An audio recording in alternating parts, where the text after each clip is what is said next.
généralement, pour calculer, ou bien pour déterminer le nombre d'heures travaillées par les salariés, généralement, il y a pas mal de méthodes à utiliser. Il y a les méthodes manuelles, classiques, il y a les méthodes modernes basées sur les nouvelles technologies. Jadis, on utilisait des registres. Donc, on va noter la présence, on va confier un groupe de personnel, d'employés à un chef, un superviseur, et celui qui va se charger de marquer la présence ou l'absence des salariés qui relèvent de sa compétence. D'accord?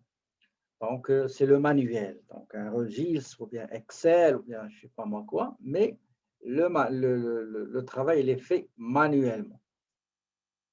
Et après, il y a d'autres outils et techniques modernes. Au début, il y avait ce qu'on appelle le pointage par une carte. D'accord? Donc, une carte magnétique qu'on va la glisser dans une machine. Mais il s'est avéré que ce moyen-là, il comporte des anomalies, d'accord?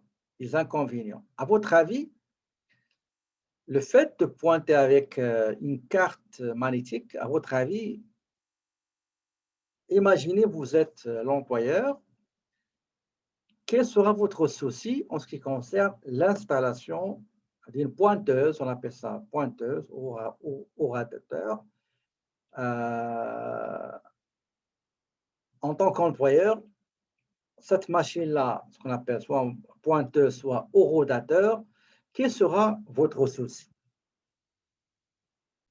Et comme vous voyez ici, la feuille de temps, nous avons ici un modèle, une feuille de temps que vous allez trouver dans le manuel comptabilité 1. Donc, nous avons les dates, nous avons l'heure d'arrivée, heure de départ ou bien de sortie. Et la différence, c'est les heures travaillées. D'accord?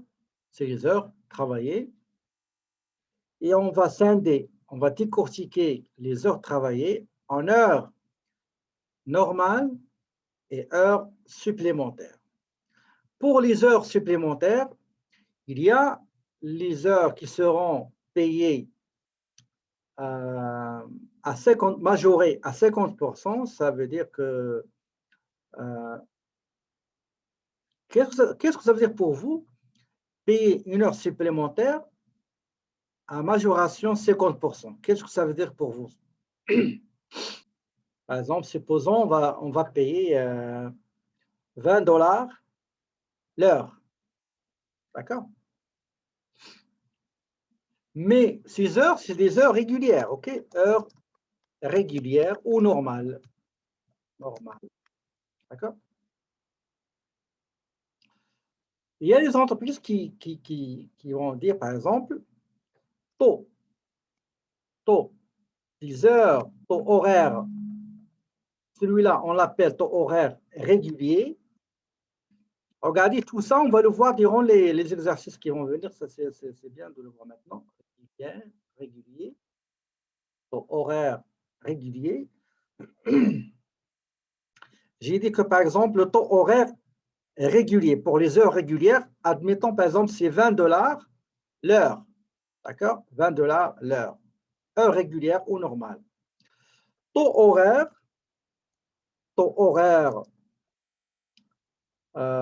pour les heures supplémentaires, sup majoré à 50%, ça veut dire quoi? Ça veut dire que je vais prendre 20$ plus 50% de ce taux horaire, plus 20$ fois 50%. Fois 50%. D'accord? Donc,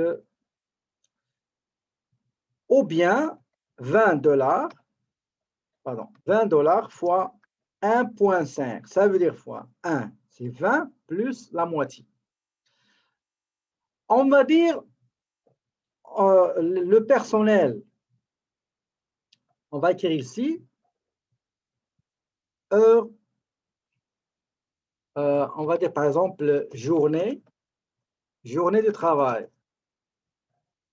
Donc, lundi à vendredi, nous avons de 8 heures, OK, jusqu'à, par exemple, 16 heures.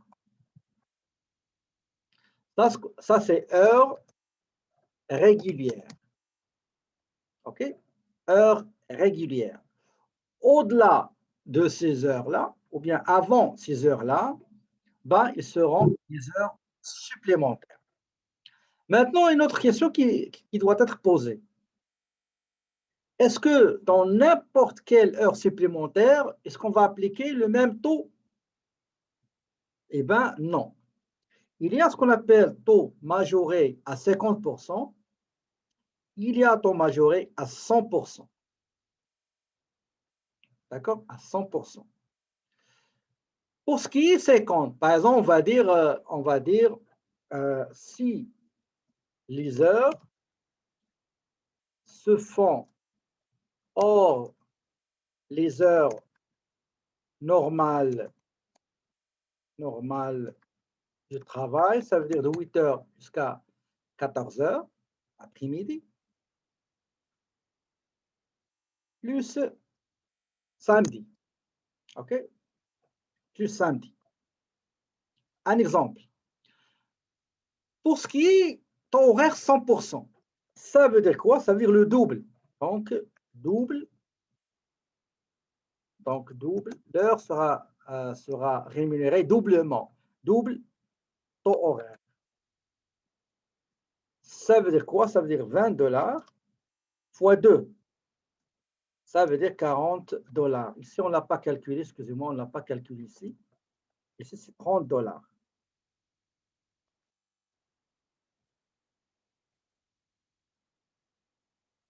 Ici, c'est 30 $. Voilà. Ça, c'est doublement. Quand est-ce que, par exemple, les jours fériés, pendant les vacances